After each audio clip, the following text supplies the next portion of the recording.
Hey guys, this is Karen from Food and Color, and I am going to show you how to make these delicious black bean burgers. They are so good and pretty easy.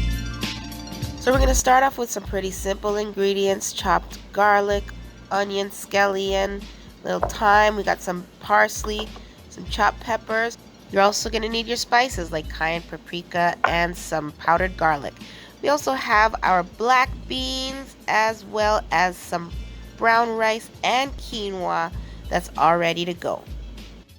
A little side note, I'm using canned black beans, so what I did was I strained them and then I roasted them to remove the moisture so that the burgers don't come out mushy and gloopy. Next, we heat the pan to a medium heat and we add 2 tablespoons of olive oil. You can add a little bit more just to cover the full pan. Then we add our herbs. I have here the parsley, the garlic, the scallion, and also some thyme. And we add the peppers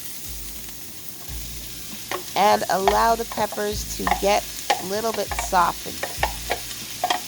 You don't want to cook it down too much because we don't want it to lose their beautiful color.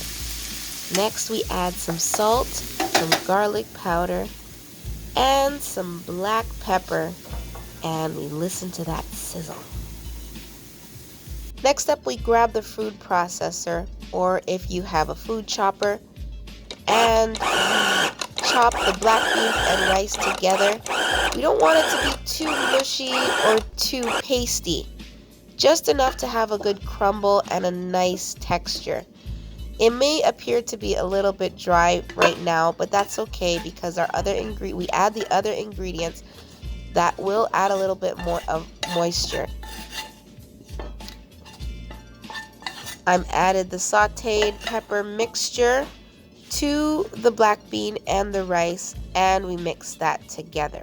Then I add the paprika, the cayenne, and you can add whatever other spices you love to use in the kitchen.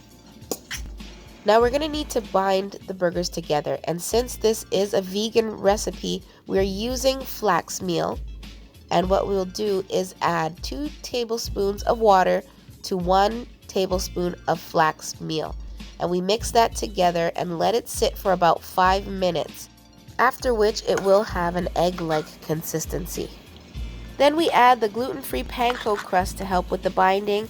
Now I forgot to measure, but I'm assuming it's about 2 to 3 tablespoons.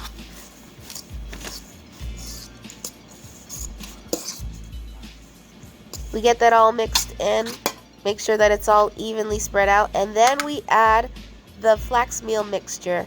If the mixture is a little dry, you can add about a tablespoon or so of water.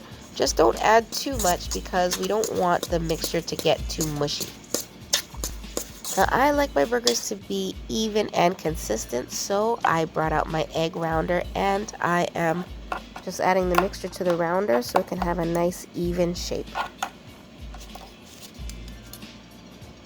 Now if you don't have one of these, no big deal. You can just spoon it out and just flatten it with a spatula.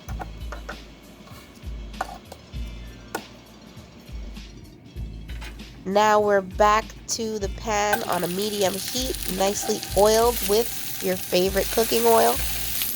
And we set the burger on there, and I like to mash it down because then it spreads it out a little bit and it's not too thick.